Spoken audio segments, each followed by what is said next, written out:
ठाकुर जी ने रास विहार किया, सब गोपिकाओं के साथ में मधुर रास हुआ। रास के पश्चात श्रीमद् भागवत में युगल गीत आता है, जहां भगवान के रूप माधुरी का और कई भावों का वर्णन गोपियां करती हैं। तत्पश्चात मथुरा में कंस का चिंतन बढ़ता जा रहा है। क्योंकि शत्रु कृष्ण पकड़ में नहीं आ रहे हैं। तभी नारद जी का आगमन हुआ और नारद जी ने योजना बना करके कंस से कहा कि तुम धनुर्यज्ञ करो और उस धनुर्यज्ञ में उपहार देने के लिए कुछ लोगों के नाम चयन करो 84 कोष में से, उनमें से 2 नाम कृष्ण बलराम के भी रखो। उपहार देने के पीछे रखना कि इन्होंने हमारी व्यापार में बड़ी वृद्धि की, उनको उपहार दे रहे हैं। इन्होंने यमुना शुद्धिकरण में काम किया, उनको उपहार दे रहे हैं। कृष्ण बलराम के लिए कहना कि हमने सुना था कि जब इंद्र ने वर्षा की तो इन्होंने पर्वत उठा लिया, इसलिए हम इनको उपहार देना चाहते हैं, इसलिए मथुरा बुला रहे हैं। उपहार का लोभ दे करके दोनों बालकों को मथुरा बुलाओ। अभी तक तुमने अपने राक्षसों को उनके पास भेजा, सब मारे गए, अब उनको बुलाओ। कंस ने कहा गुरुदेव आपकी आज्ञा शिरोधार्य, मैं अभी करता हूं योजना। और धनुर्यज्ञ का कार्यक्रम कंस ने किया।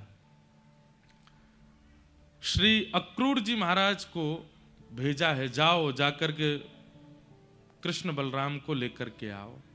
पूछें क्यों बुला रहे हैं तो कहना उपहार देना है, पुरस्कार देना है। अक्रूर जी महाराज वृंदावन को निकले। ठाकुर जी गौचारण करके जा रहे थे। जैसे ही स्वर्ण रथ को मथुरा की ओर से आते हुए देखा, ब्रजवासी सब घबरा गए। हर बार राक्षस आते थे, इस बार स्वर्ण रथ में बैठ के कौन आया है? अक्रूर जी महाराज आए, ब्रजवासियों की भीड़ लग गई, भैया मथुरा से कोई मंत्री आया है, क्या खबर लेके आया? चारों तरफ लोग इकट्ठे हो गए। एक पेड़ के नीचे बैठ करके नंद बाबा ने कही, कहो भैया अक्रूर कैसे आए?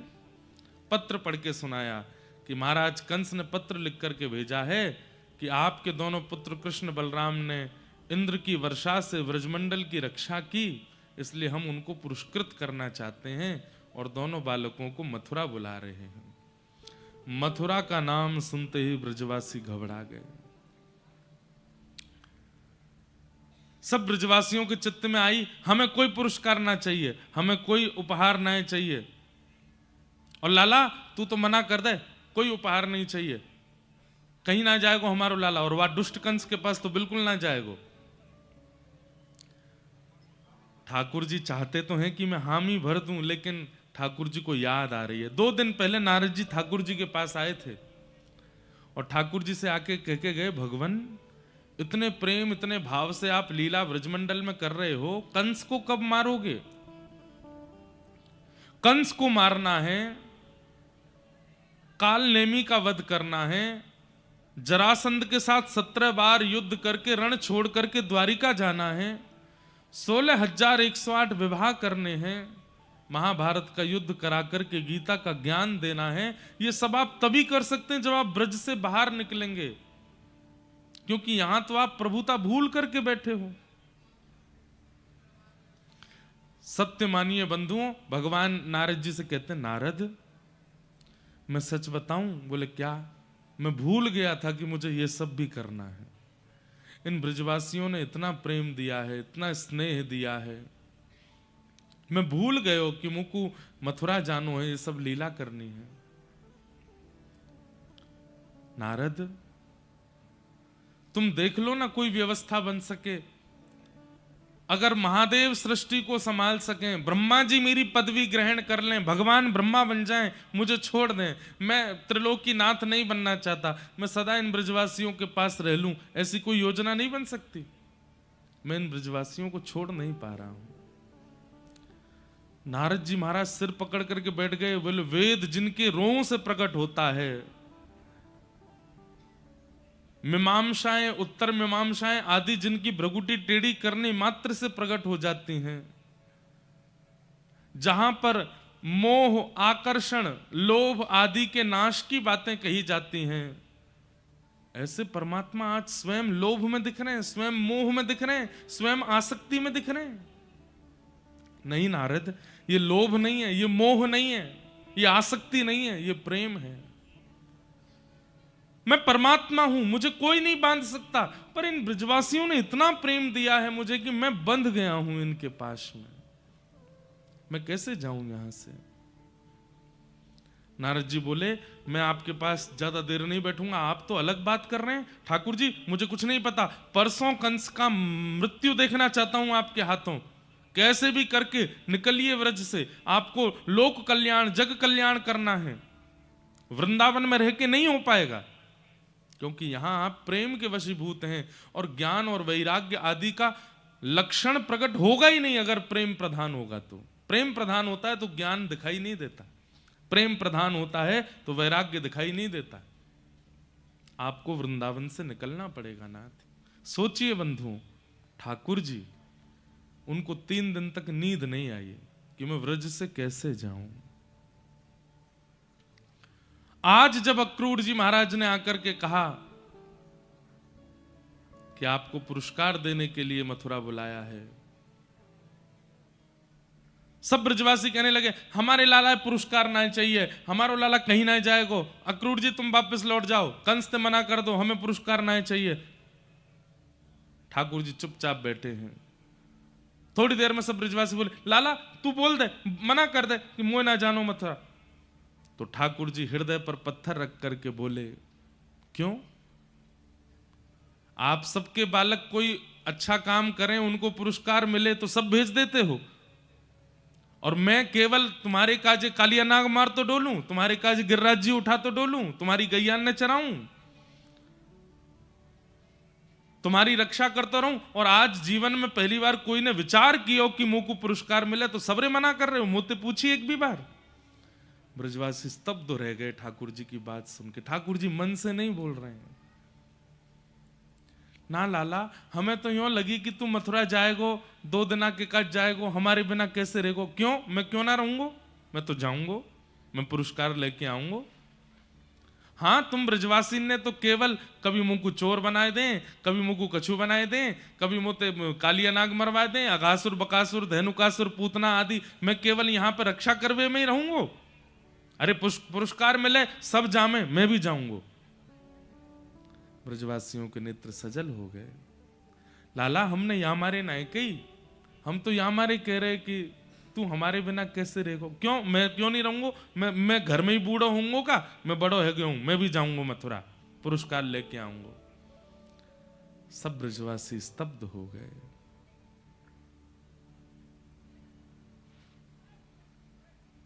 थोड़ी देर में ठाकुर जी ने अपनी भाषा थोड़ी नरम की। ब्रजवासी ने बोले, अरे 2 दिन की तो बात है, मैं आ जाऊंगा ना परसों।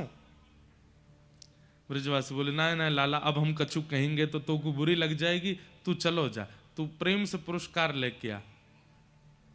और भैया सुन लो सबरे, आज के बाद कोई राक्षस आवेगो, मृत्यु स्वीकार कर लेंगे, लेकिन लाला को आगे नहीं करेंगे। ठाकुर जी बोले, अरे तुम सब तो बुरा मान रहे हो, मैंने या भाव से थोड़ी कही, मैं तो या मारे कह रहा हूं, सबके बालकन को पुरस्कार मिले तो मैं क्यों नहीं जाऊं। ब्रजवासी बोले, ना लाला तू चलो जा, तू तो रह लेगो हमारे बिना। वास्तव में बात तो ये कि हम कैसे रहेंगे तेरे बिना, 2 दिन तक तो को देखे बगैर हम कैसे रहेंगे। ब्रजवासियों की स्थिति कैसी है बंधुओं? दर्श बिन दुखण लागे नैन, दरस बिन दुखण लागे नैन, दरस बिन दुखण लागे नैन, दरस बिन दुखण लागे नैन। जब ते तुम बिछुड़े प्रभु मोरे, जब ते तुम बिछुड़े कबहू न पायो चैन, हाँ कबहू न पायो चैन, दरस बिन दुखण लागे नैन, दरस बिन दुखन लागे नैन। मीराबाई का पद है। कल ना परत पल हरि मग जोवन, कल ना परत पल हरि मग जोवन, भई क्षमा सिरैन, भई क्षमा मीरा के प्रभु कब रे मिलोगे, मीरा के प्रभु कब रे मिलोगे, दुख मेटन सुख देन, दुख मेटन सुख देन, दरस बिन दुखन लागे, दरस बिन दुखन लागे। लाला तू अभी गयो नहीं है और तेरे जावे की बात कान में पड़वे ते हमारो हृदय ऐसो पिघल रहे है, इतनो रोनो आ रो है, तू चलो जाएगो तो हम कैसे रहेंगे। ठाकुर जी बोले अरे मैं हमेशा के काज ना जा रो, कल जाऊंगो परसों आ जाऊंगो। लाला तू परसों बोल रहा है लेकिन हमको बरसों सुनाई दे रही है। हम तोते जिद नहीं करेंगे, तू फिरते हमें डांटने लगेगो, लेकिन लाला तू तो रह लेगो, हम कैसे रहेंगे तेरे बिना। एक दिना भी हम तेरे बिना रह ना सके। सोचिए बंधुओं ब्रजवासियों की स्थिति कैसी है। जब से ठाकुर जी का जन्म हुआ है ब्रजमंडल में, ब्रजवासी भोजन नहीं बनाते, कपड़े नहीं पहनते, जल नहीं भरने जाते, गोबर नहीं चौकाते, गैया नहीं चराते, सब कार्यों के पीछे एक ही ध्यान है, भोजन इसलिए बनाएंगे क्या पता कन्हैया घर आ गए हो तो। चौका इसलिए लगाते हैं कि कहा पतो कन्हैया आ गए तो घर सुंदर दिखना चाहिए। गैया इसलिए चराने जाते हैं कि कल को कहीं कन्हैया दूध पीवे आ गए हो तो बढ़िया वारो दूध मिलना चाहिए। जल भरने इसलिए जाते हैं कहीं कन्हैया जल पीवे आ गए हो तो। वस्त्र इसलिए पहनते हैं कहीं कन्हैया सामने आ गए हो तो वाकु देखवे में हम भावे। हर किसी ब्रजवासी की एक ही स्थिति है, कन्हैया कृष्ण। वो अपने लिए क्रिया नहीं कर रहे हैं, सारी क्रिया कृष्ण के लिए करते हैं। एक दिन के लिए मथुरा जाना है, इस बात से इतने व्याकुल हो रहे हैं कि लाला हम कैसे रहेंगे।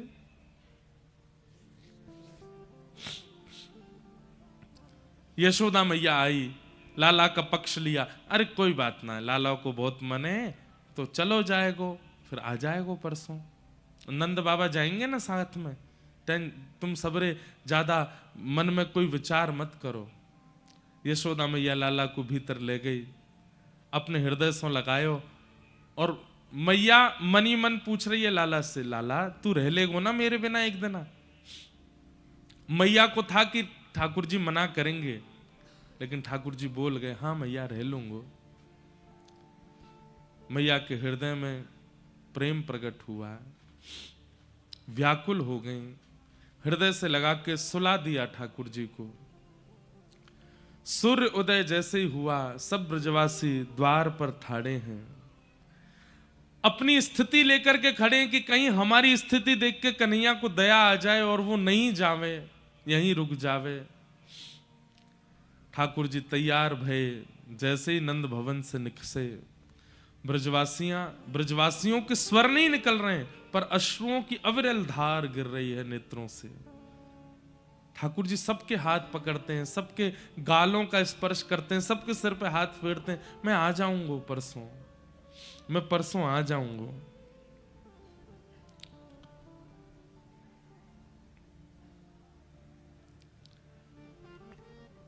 सबसे मिलते भये ठाकुर जी जैसे ही रथ पर आरूढ़ हुए।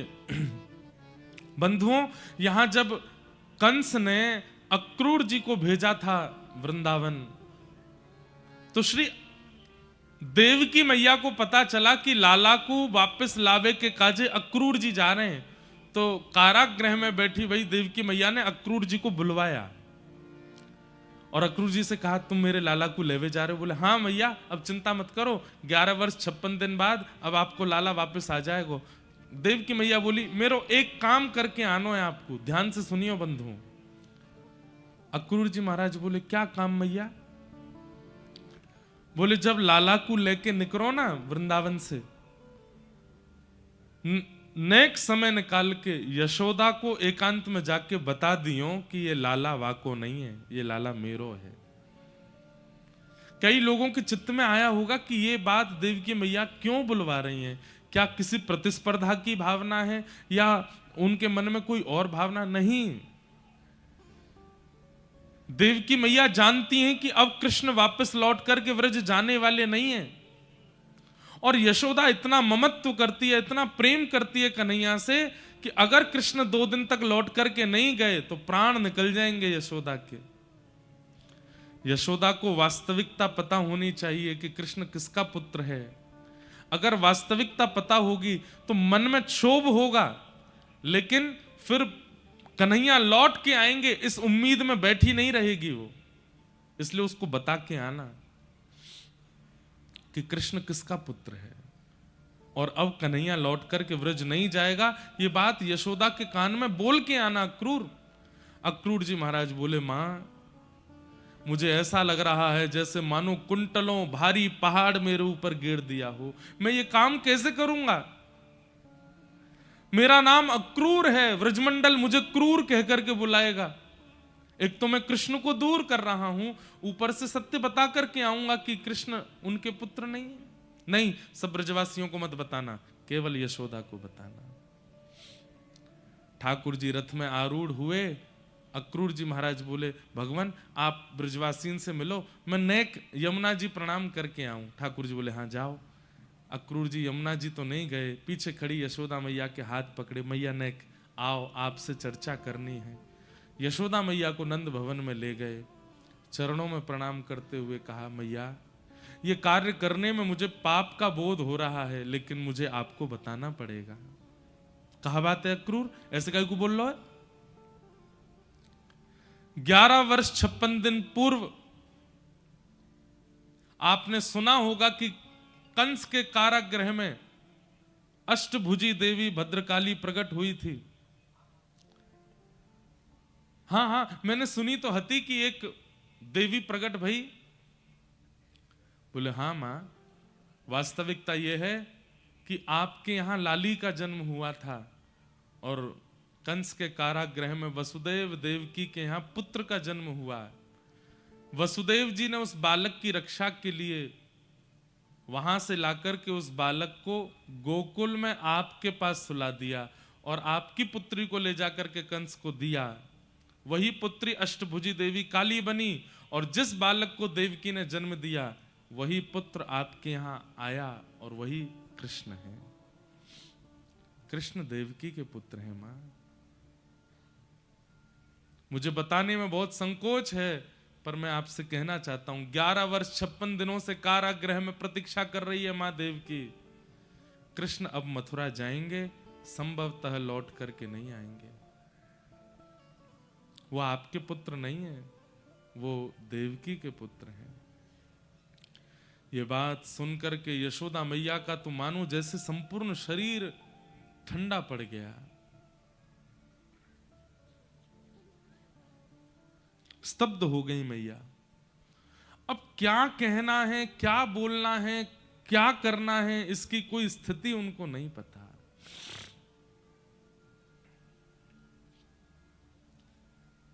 अक्रूर जी महाराज बोले, मैया मुझे आज्ञा दो, अब मैं जाऊं।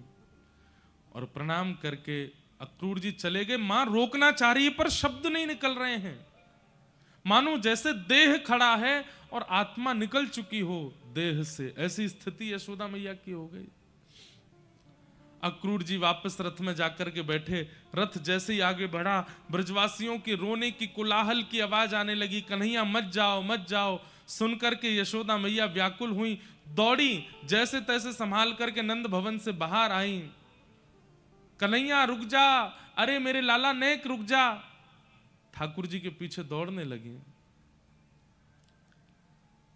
ठाकुर जी ने जैसे सुना कि यशोदा मैया दौड़ रही हैं, कूद पड़े चलते रथ से, दौड़ करके मैया से जाके लिपट गए। अरे मैया तू काहे को ऐसे परेशान हुए? अरे मैं आ जाऊंगा ना, तू काहे को ऐसे रो रही है? अब तू ही रोवेगी तो सबन की हालत क्या हो जाएगी? ऐसे मत रोवे मैया, मैं आ जाऊंगा। यशोदा मैया बोली, हाँ लाला मुझको पता है तू आ जाएगा, नेक रुक जा। और यशोदा मैया अपने हाथों से लाला के सर्वांगीण अंग का स्पर्श कर रही हैं। नेत्र कैसे हैं, नासिका कैसी है, केश कैसे हैं, ओष्ठ कैसे हैं, कान कैसे हैं, थोड़ी कैसी है, सर्वांगीण अंग का स्पर्श मानो अपने अंदर ले रही हैं, क्योंकि अब ये स्पर्श दोबारा मिलेगा नहीं।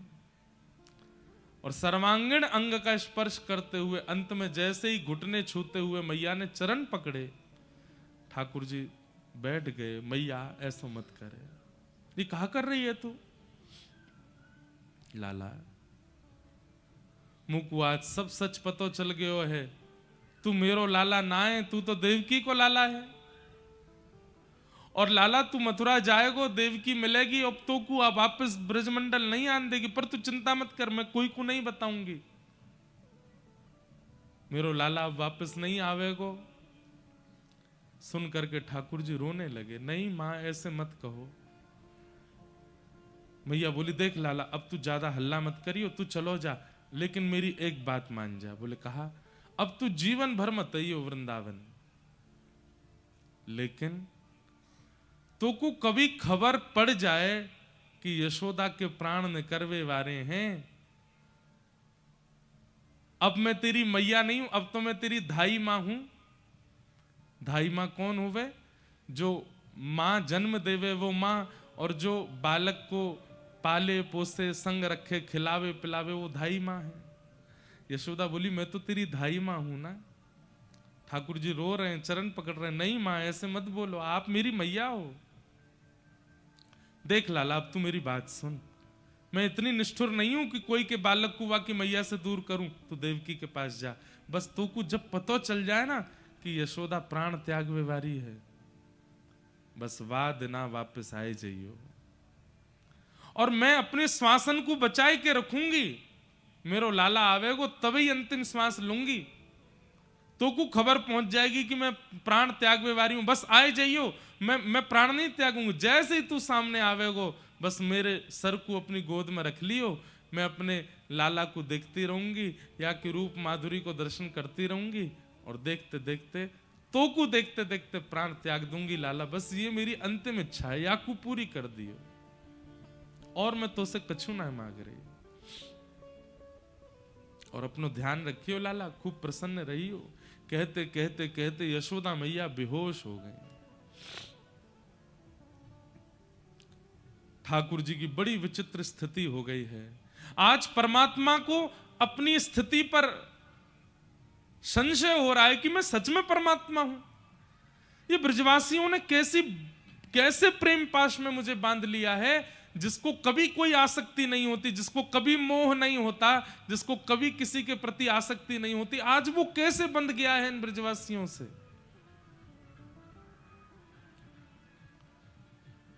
ब्रजवासियों की ओर इशारा किया। ठाकुर जी को ब्रजवासियों ने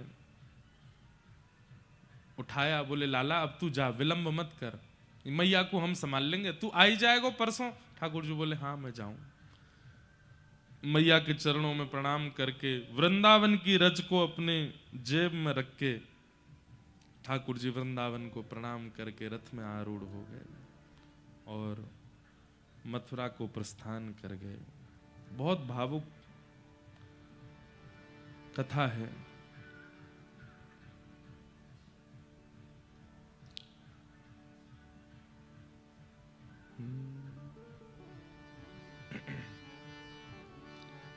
व्रज के विरही लोग बिचारे ब्रज के विरही लोग बिचारे।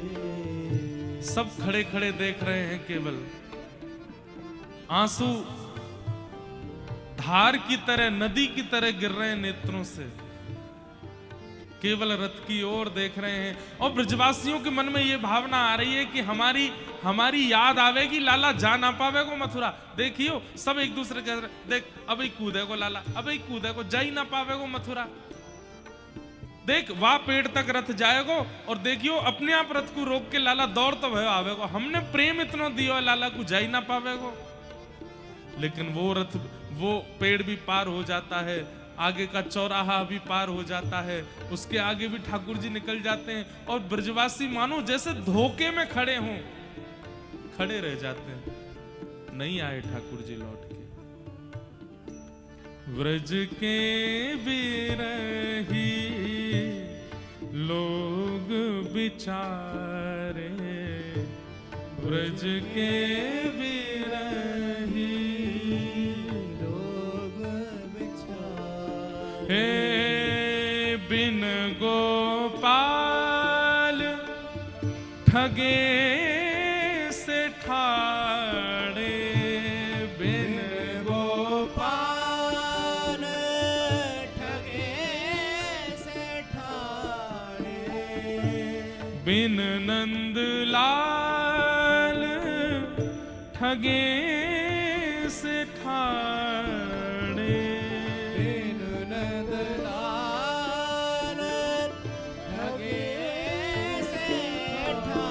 हे अति दुर्बल तन हारे। हाँ अति दुर्बल तन हारे, हारे ब्रज के बिरही लोग बिचारे, ब्रज के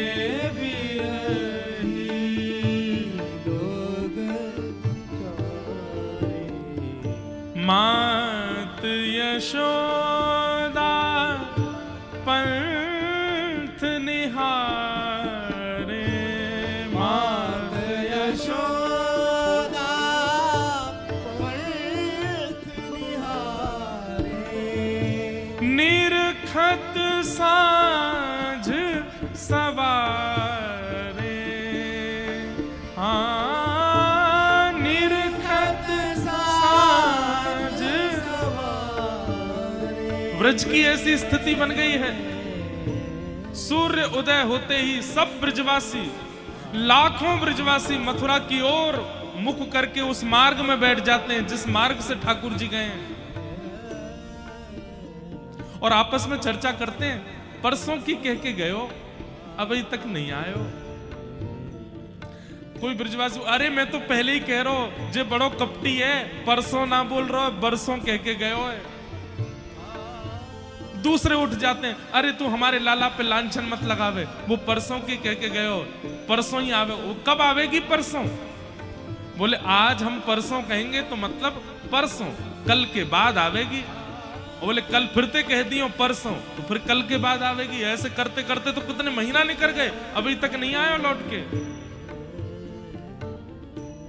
रोने लगते हैं, ठाकुर जी की लीला याद करके हंसने लगते हैं, देखते रहते हैं। हवा के झोंके से अगर पेड़ भी हिल जाता है मथुरा की दिशा का, ब्रजवासी मानो जैसे खड़े हो जाते हैं। देख कछु आ तो रोए वहां से, जाके देखते हैं, बोले हवा चल रही है, कोई रथ नहीं आ रहा है। संध्या होती है, सब ब्रजवासी दौड़ते दौड़ते नंद भवन जाते हैं और रोते हुए कहते हैं, अरे मैया यशोदा, तेरो लाला आज नहीं आयो, परसों की कह के गयो, आज भी नहीं आयो। ब्रज के बिरही लोग बिचारे, ब्रज के बिरही लोग बिचारे, जो कोई कान कान कहीं बोले, जो कोई कान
परमानंद दास जी का पद है ये। यह मथुरा काजर की रेखा जे निकसे ते कारे। इसके दो अर्थ हैं। ब्रजवासी मानो मथुरा के प्रति दुर्भावना करते हुए कह रहे हैं, या मथुरा ने हमारो लाला छीन लियो हमते, यहां ते जो निकसे जो आवे वो कारो है, वासे बात ना करनी है हमको। और दूसरा अर्थ क्या है, इतना प्रेम में विह्वल हो चुके हैं ब्रजवासी कि मथुरा से जो आता है उनको लगता है कृष्ण है, दौड़ पड़ते हैं।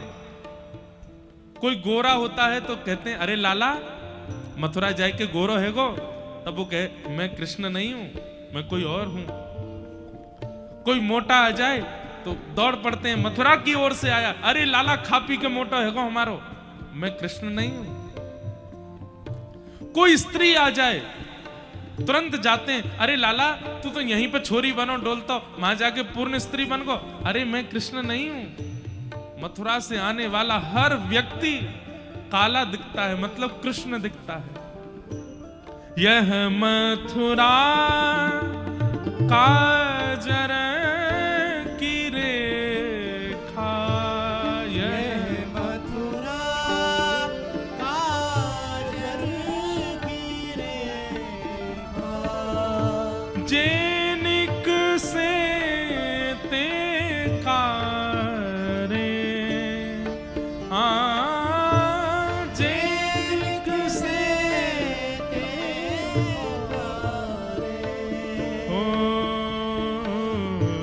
ब्रज के विरही लोग बिचारे, ब्रज के विरही लोग बेचारे, परमानंद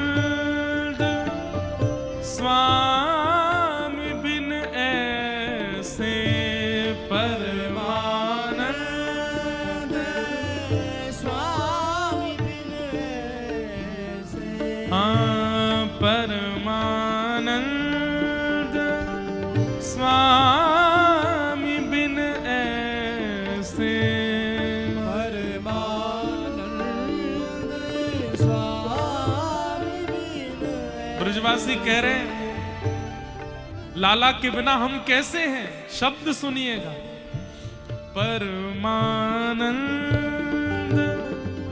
स्वामी बिन ऐसे, परमानंद स्वामी बिन कैसे? जैसे चंद बिन तारे, जैसे चंद्र बिन तारे, अरे जिस दिन चंद्रमा नहीं निकलता अमावस्या के दिन, उस दिन तारे भी नहीं दिखते। चंद्रमा है तो तारे हैं।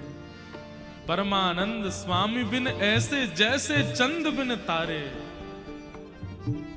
व्रज के विरही लोग बिचारे, व्रज के विरही लोग बेचारे, व्रज के विरही लोग बिचारे, ब्रज के विरही लोग बेचारे।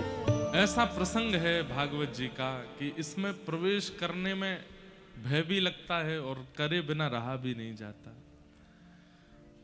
पर हम अब और अधिक इस विषय पर नहीं बोलेंगे। भगवान मथुरा पहुंचे और मथुरा जैसे ही पहुंचे हैं, मल्लानाम मशनिर्णिनाम नरवर स्त्रीणाम स्मरो मूर्तिमान, गोपानां स्वजनो सतां क्षितिभुजां शास्त्रा सुपित्रो शिशु, मृत्युर्भोजपतिर्विराट विदुषां तत्त्वं परं योगिनां, वृष्णीनां परदेवतेत विदितो रंगं गतः साग्रज। अपने अग्रज बलराम जी के साथ जैसे ही ठाकुर जी ने मथुरा में प्रवेश किया, मल्ला नाम मश निर्णय नाम नरवर, बड़े बड़े योद्धाओं को ठाकुर जी योद्धा के रूप में, मल्लों को ठाकुर जी मल्ल के रूप में दिखाई दे रहे हैं। जैसी जिसकी भावना है वैसे ठाकुर जी दिख रहे हैं। स्त्रीणाम स्मरो मूर्तिमान, अब विवाहित स्त्रियों को ठाकुर जी अपने दुल्हा के रूप में दिख रहे हैं। बूढ़े बड़े माता पिताओं को, दादी दादाओं को ठाकुर जी अपने नाती पोता के रूप में दिख रहे हैं। छोटे बालकों को अपने सखा के रूप में दिख रहे हैं। सबकी भावना के अनुरूप ठाकुर जी अलग अलग दर्शन दे रहे हैं। लेकिन 50 सिड्डी ऊपर स्वर्ण सिंहासन पर बैठा मथुरा का राजा कंस, उसको ठाकुर जी अत्यंत काल रूप, अत्यंत भयभीत दिखाई दे रहे हैं। मृत्यु दिखाई दे रही है। मृत्युर्भोज पतिर विराट विदुषाम तत्वम परम योगी नाम, योगियों को तत्व के रूप में, तत्व ज्ञानियों को तत्वज्ञानी ठाकुर जी ज्ञानी लग रहे हैं। वृष्णि नाम पर देवतेत विदितो रंगम गतः साग्रज, और वृष्णि वंशियों को, यदुवंशियों को ठाकुर जी अपने पालनहार के रूप में दिखाई दे रहे हैं। ठाकुर जी ने रणभूमि में प्रवेश किया, कुबलिया पीड़ हाथी का वध किया, धनुष भंजन किया, मल्लों के साथ युद्ध किया। 50 सिड्डी ऊपर बैठे महाराज कंस के पास पहुंच करके केश पकड़ करके दोनों भुजाओं में उठा लिया। 11 वर्ष के ठाकुर जी ने विशाल कंस के रूप को उठा करके पृथ्वी पर पटक दिया। कंस की मृत्यु हो गई। बोलो कंस मर्दन भगवान की। अपने नाना यानी कि कंस के पिताजी उग्रसेन जी को मथुरा का राजा बनाया। ठाकुर जी तुरंत दौड़ करके कारागृह में गए और वहां जाकर के देवकी और वसुदेव अपने माता पिता को मुक्त किया। 11 वर्ष 56 दिन के लाला होकर के जब पधारे, देवकी मैया देख करके तो भाव विह्वल हो गई, बेहोश जैसी होने लगी। ठाकुर जी ने अंक में भर लिया। मैया को होश नहीं आया। वसुदेव जी को ठाकुर जी बोले, पिताजी मैया होश में काहे क्यों ना आ रही है? बोले, लाला एक बार या के कान में यूं कह दे कि तू अब याकू छोड़ के कभी नहीं जावेगो, ये अपने आप होश में आ जाएगी। ठाकुर जी ने मैया को अंक में भर के कान में कहा, मैया अब मैं तोसों दूर कभी नहीं जाऊंगो। तुरंत देवकी को चेतना आ गई। बोले, लाला अब तू कभी नहीं जाएगो ना? बोले, ना मैया नहीं जाऊंगो। ठाकुर जी बड़ी पीड़ा में हैं। यशोदा मैया की याद आती है। यहाँ जन्मदात्री मैया देवकी हैं, कैसे सब संभालें? ठाकुर जी बोले, अब मैं मथुरा में ज्यादा दिन रहूंगा तो बहुत विचलित हो जाऊंगा। अब मुझे विद्यालय जाना है पढ़ने के लिए। और 11 वर्ष 2-4 महीना के ठाकुर जी हुए, तब ठाकुर जी ने आज्ञा लेकर के आपके मध्य प्रदेश में विराजमान अवंतिका उज्जैन ठाकुर जी आए और वहां पर सांदीपनि उपाध्याय जी से ठाकुर जी ने विद्याध्ययन किया। भगवान का मुंडन संस्कार हुआ, चौड़ी चोटी रखी और यज्ञोपवीत संस्कार करके ठाकुर जी ने फिर वहां पर विद्या अध्ययन प्रारंभ किया। वहीं ठाकुर जी को परम सखा सुदामा जी मिले। सुदामा जी ठाकुर जी के सखा कैसे बने? ये कृष्ण सुदामा मिलन द्वारिका में बाद में हुआ है, पहले मध्य प्रदेश में हुआ है, यहाँ गुरुदेव के गुरुकुल में हुआ है। यहीं सुदामा जी प्राप्त हुए ठाकुर जी को। बंधुओं, सुदामा जी से मैत्री कैसे हुई ठाकुर जी की छोटी सी कथा जल्दी हम सुना दें। ठाकुर जी रोते रहते थे कोने में बैठे, ब्रजवासियों की याद करके, यशोदा मैया की याद में, श्री राधा रानी की याद में। तब सुदामा जी महाराज भगवान जिन जिन को याद करते हैं उनका रूप बनाते थे। पहले तो सुन लेते थे, अच्छा मधुमंगल कैसे चले? ठाकुर जी बताते ऐसे चले। मधुमंगल कहाँ पहने? ये पहने। अच्छा मधुमंगल को मोह कैसो? बोले ऐसो है। तो सुदामा जी श्रृंगार करते और मधुमंगल की तरह बन के आते और ठाकुर जी के आगे आगे लाला उसी स्वर में बोलते। ठाकुर जी कहते, अरे मधुमंगल तू आए गए हो? ठाकुर जी दौड़ करके सुदामा जी को हृदय से लगाते। पास आके पता चलती है तो सुदामा है। दूर जाने लगते तो सुदामा जी हाथ पकड़े थे, लाला अब देख मधुमंगल तो नहीं आवेगो पर मैं ही मधुमंगल बन जाऊंगो। स्वयं ही श्रीदामा बन जाते हैं। अरे कहां तक कहें, कभी कभी तो स्वयं यशोदा बन करके आ जाते हैं। ठाकुर जी गोद में लेट जाते हैं सुदामा जी की और अंक में भर के कहते हैं, मैया मुंह को अपना दूध पिवाए दे। सुदामा जी हृदय से लगा लेते हैं। ठाकुर जी के इतने विरह काल में यदि कोई सहारा बना ठाकुर जी का, बंधुओं यहां ब्रजवासी तो झुंड में हैं, ब्रजवासी तो अनेक हैं। अरे पीड़ा के समय पर यदि बहुत लोग आ जाते हैं ना तो पीड़ा थोड़ी कम होने लगती है, क्योंकि बांट लेते हैं सब में। पर ठाकुर जी के पास तो कोई भी नहीं है, केवल सुदामा है। इसलिए सुदामा के भाव से ठाकुर जी अपनी पीड़ा बांट लेते हैं। इसलिए ठाकुर जी ने परम सखा बना लिया श्री सुदामा जी को। कुछ वर्षों तक गुरुदेव के पास गुरुकुल में अध्ययन किया। अध्ययन पूर्ण करने के बाद भगवान ने सुदामा जी को हृदय से लगाया और कहे सखा अब जल्दी मिलेंगे। और भगवान मथुरा पधारे। मथुरा आते ही भगवान का राजकुमार भेष बना दिया। भगवान ने कहा हम राजकुमार नहीं बनना चाहते, ना हमें राजा बनना ना राजकुमार, नाना जी को ही रहने दो। व्रज की बहुत याद आई तो भगवान ने उद्धव जी को वृंदावन भेजा। उद्धव जी बोल के गए थे कि मैं शाम तक आ जाऊंगा, लेकिन 6 महीने लगे उद्धव जी को। वृंदावन गए तो 6 महीना बाद लौट करके आए। भगवान ने उद्धव जी से कहा उद्धव तुम तो कह के गए थे शाम तक आ जाऊंगा, फिर इतना लंबा समय क्यों लगा? उद्धव जी चरणों में गिर गए, बोले भगवान आगे की लीला किसी और को सौंप दीजिए, मुझे दे दीजिए, मैं आपकी आगे की लीला कर दूंगा, मैं गीता का ज्ञान कर दूंगा, मैं महाभारत के युद्ध में अर्जुन का सारथी बन जाऊंगा, सब द्वारिका लीला आदि में आप मुझे पूरा सौंप दीजिए, मैं आगे की पूरी लीला में, आप तो वृंदावन जाओ, आपके लिए इस ब्रह्मांड में वृंदावन से सुंदर स्थान नहीं है। नाथ कितना प्रेम करते हैं ब्रजवासी आपसे, आप वापस चले जाओ। भगवान ने उद्धव को हृदय से लगाया, उद्धव ये संभव नहीं, अब लीला आगे बढ़ाने के लिए मुझे जाना पड़ेगा, लेकिन मुझे बहुत प्रसन्नता है कि अब वृंदावन तेरे अंदर बस गया है। अब जब भी मुझे व्रज की याद आएगी मैं तुझे बुला लूंगा, तुझे बैठा लूंगा। क्यों? क्योंकि गोपियों ने तुझे प्रेम सिखा करके भेजा है। बंधुओं उद्धव कृष्ण संवाद अद्भुत है, अभी समय नहीं, मैं नहीं उसमें प्रवेश कर सकता, अद्भुत है।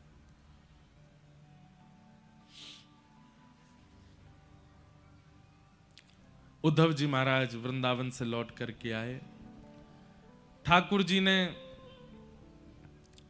पूरी मथुरा को व्यवस्थित कर दिया। तभी कंस के ससुर जरासंध ने मथुरा पर चढ़ाई कर दी। भगवान ने 17 बार उनको हरा दिया।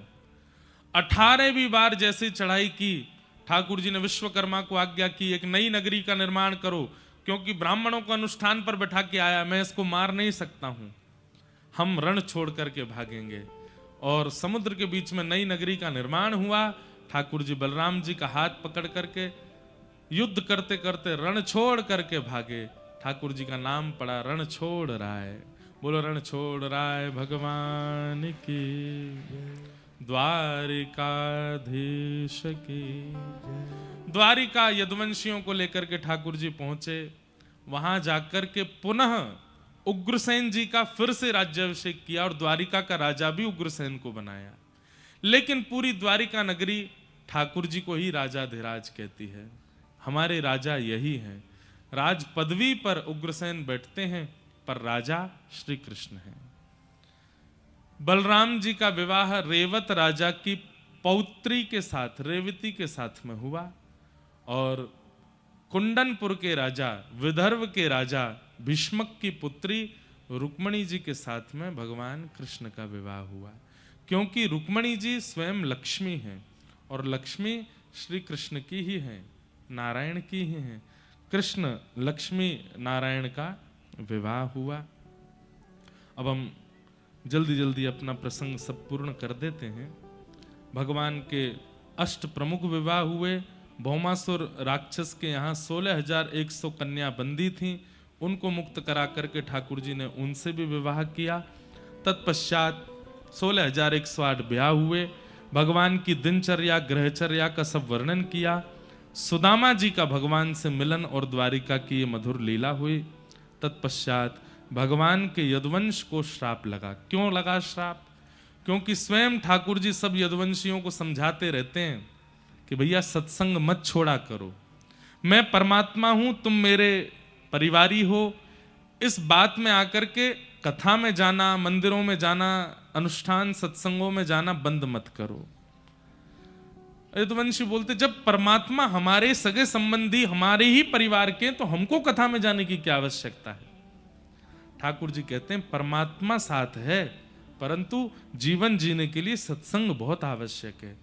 लेकिन यदुवंशियों ने सत्संग कभी किया नहीं। कथा आदि होती भी थी तो कभी कभी जाते थे कथा में, 2 मिनट के लिए मुंह दिखाते और चले जाते, कथा सुनते ही नहीं थे। लोग बाग कहते आप कथा सुना कीजिए, तो यदुवंशी कहते हमको क्या जरूरत है, ठाकुर जी हमारे फूफा लगते हैं, ठाकुर जी हमारे मामा लगते हैं, किसी के चाचा लगते हैं। इसके कारण यदुवंशियों की बुद्धि विवेक युक्त नहीं बन पाई, और एक दिन वो किया जो नहीं करना चाहिए था। ठाकुर जी समझाते थे देखो तुम सत्संग करते नहीं हो, संतों का अगर तुमने कभी अपमान किया, अपराध किया, तो मैं भगवान होके भी तुमको नहीं बचाऊंगा।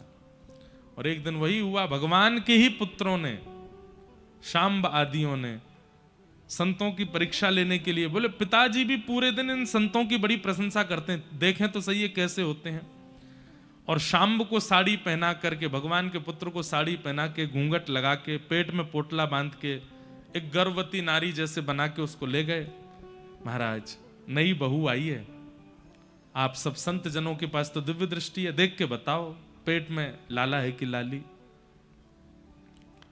संतों ने दिव्य दृष्टि से देखा, पहचान गए, हमारी परीक्षा लेने आए हैं, भगवान के पुत्र को साड़ी पहना करके हमारे सामने हमारा मजाक उड़ाने आए हैं। ये भगवान का पुत्र शांब है जिसको तुम साड़ी पहना के लाए हो, जाओ हमारा उपहास किया, हम श्राप देते हैं, इसके पेट से लोह पिंड निकलेगा जिससे तुम्हारा पूरा यदुवंश नष्ट हो जाएगा। साड़ी हटा करके देखा तो वो पोटला लोह पिंड बन गया। उग्रसेन राजा के पास दौड़े दौड़े भगवान के सब पुत्र गए, बोले आप ऐसे ऐसे हो गया, हमसे गलती हो गई, अब आप बताओ। बोले तुम लोग मानते नहीं हो, सब अपराध करते हो, अब क्या करें। बोले इसको घिस के समुद्र में फेंकवा दो, कुछ नहीं होगा। समुद्र में पूरा लोह पिंड डलवा दिया घिस करके, लेकिन लहरों के कारण वो द्वारिका के चारों तरफ एरका नाम की विषैली घास बन गया। एक दिन यदुवंशी सब सोचने लगे अब तो हमारा नाश हो ही नहीं सकता, हमने लोह पिंड भी घिस के फेंकवा दिया। एक दिन आपस में खेलते खेलते किसी बात पर झगड़ा हुआ, थोड़ा झगड़ा। एक बात और सुनिएगा, गैर सत्संगी व्यक्ति जो सत्संग नहीं करता, इतनी सी बात पर उसको इतना बुरा लगता है, लेकिन सत्संगी व्यक्ति के साथ इतना बुरा कर दो तो भी उसको इतना ही लगता है।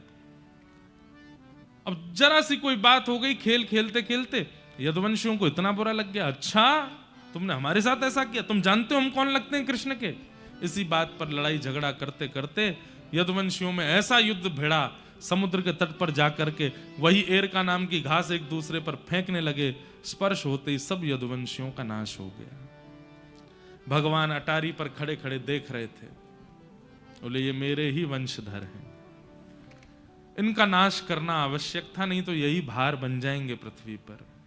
बलराम जी महाराज क्षीर सागर में प्रवेश कर गए और श्री ठाकुर जी उद्धव जी को ज्ञान उपदेश करते हैं।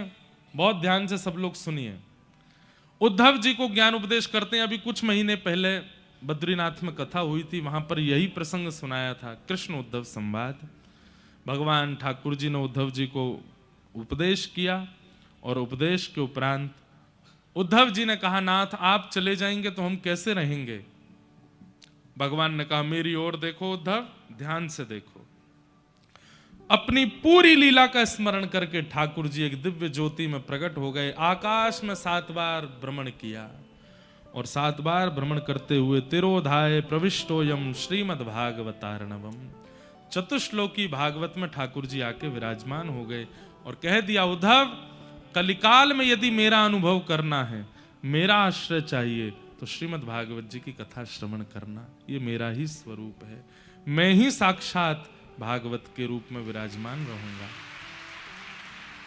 वही चतुश्लोकी भागवत लेकर के श्री उद्धव जी महाराज निकल पड़े बद्रिकाश्रम। मैत्रेय मुनि गए विदुर जी के पास, नारद जी ने वही चतुश्लोकी भागवत वेदव्यास जी से जाकर के उसका विस्तार करवाया, जिसे हम आप सब लोग आज श्रवण कर रहे हैं। ठाकुर जी लीला पूरी करके चले गए।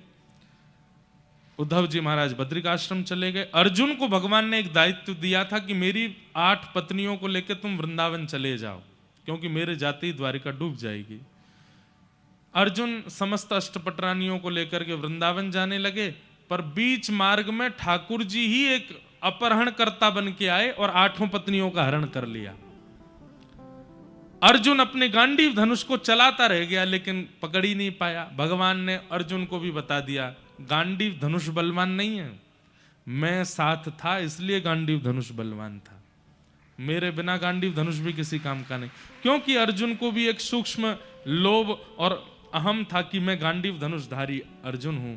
ठाकुर जी ने वह मोह भी दूर कर दिया अर्जुन का। अर्जुन ने जाके पांडवों को बताया कि भगवान लीला पूरी करके चले गए। पांडवों ने परीक्षित को राजा बना दिया।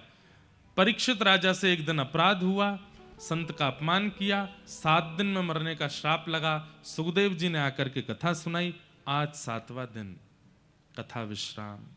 सुखदेव जी ने परीक्षित से पूछा, परीक्षित मैंने तुम्हें 7 दिन तक कथा सुनाई, क्या समझ में आया? तब परीक्षित जी महाराज बोले कि नाथ, मुझे यही समझ आया कि मृत्यु मेरी नहीं होगी, मृत्यु शरीर की होगी।